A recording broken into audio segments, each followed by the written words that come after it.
Hello. कभी सोचा है कि कैसे पलक झपकते ही हमारे चारों ओर की दुनिया हमें साफ साफ दिखाई देने लगती है। ये कोई जादू नहीं है, इसके पीछे है एक कमाल की साइंटिफिक जर्नी। तो चलिए आज इसी सफर पर निकलते हैं, ये समझने के लिए कि कैसे रोशनी की एक किरण हमारे दिमाग में एक पूरी तस्वीर बना देती है। ये एक ऐसा सवाल है जिसके बारे में हम ज्यादा सोचते नहीं, है ना? बस आंखें खोली और सब कुछ दिखने लगा। पर इस आसान से दिखने वाले काम के पीछे ना हमारी आंखों और दिमाग के बीच एक बहुत ही कॉम्प्लेक्स टीम वर्क चल रहा होता है। आइए आज इसी कमाल की पार्टनरशिप के पीछे की साइंस को समझते हैं।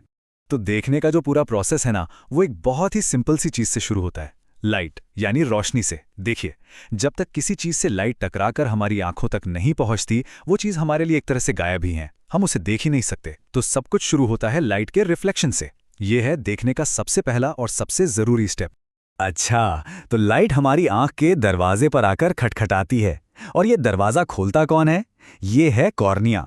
इसे ना आंख के लिए एक ट्रांसपेरेंट शील्ड समझिए, एक ऐसी परत जो सिर्फ लाइट को अंदर ही नहीं आने देती, बल्कि हमारी आंखों को धूल मिट्टी से भी बचाकर रखती है।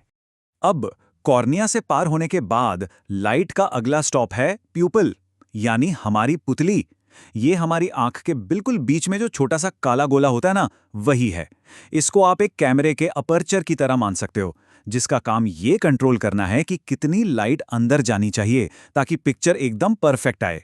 पर सवाल ये है कि इस पुतली को कंट्रोल कौन करता है? वो काम है आइरिस का, हमारी आंख का वो रंगीन खूबसूरत हिस्सा। आंखों का रंग चाहे नीला हो, भूरा हो या हरा, आइरिस का असली काम तो एक गेट कीपर का है। ये तेज रोशनी में पुतली को छोटा कर देता है और अंधेरे में बड़ा, ताकि आंख के अंदर बिल्कुल सही अमाउंट में लाइट जा सके। ठीक है, तो लाइट अब आंख के अंदर तो आ गई है, लेकिन अभी ये सिर्फ बिखरी हुई रोशनी है, कोई साफ तस्वीर नहीं। तो सवाल यह है कि ये धुंधली सी रोशनी एक शार्प फोकस्ड इमेज में बदलती कैसे है? बस यहीं से असली ऑप्टिकल इंजीनियरिंग का खेल शुरू होता है। पुतली के ठीक पीछे बैठा है हमारी आंख का अपना पर्सनल फोटोग्राफर, लेंस। बिल्कुल एक प्रोफेशनल कैमरे की तरह ही ये लेंस लाइव की किरणों को मोड़ता है, उन्हें एडजस्ट करता है ताकि वो सब एक ही पॉइंट पर मिले और एक क्रिस्टल क्लियर इमेज बन सके। तो ये इमेज बनती कहाँ है? वो स्क्रीन कौन सी है? वो है आंख के बिल्कुल पिछले हिस्से में, जिसे कहते हैं रेटिना। इसे आप अपना पर्सनल मूवी थिएटर मान लीजिए।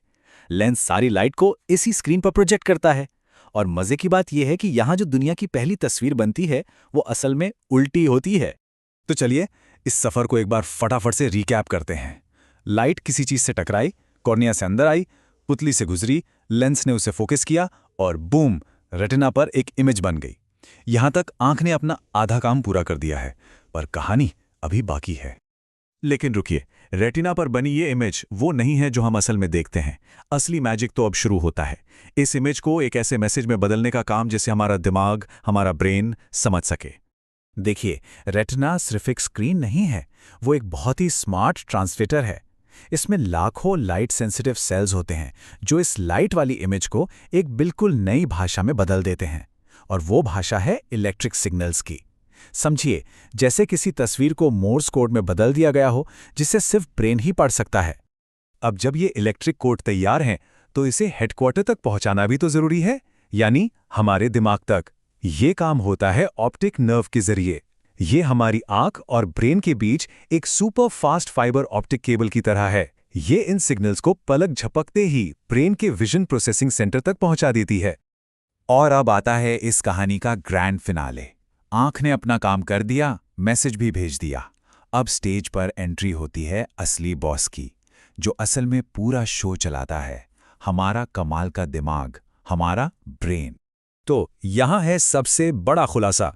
हम अपनी आंखों से नहीं, बल्कि अपने दिमाग से देखते हैं। रेटिना पर बनी वो छोटी सी उल्टी इमेज, दिमाग उसे लेता है, सीधा करता है, उसमें रंग भरता है, डेप्थ डालता है और उसे उस 3D दुनिया में बदल देता है जिसे हम सब जानते और महसूस करते हैं।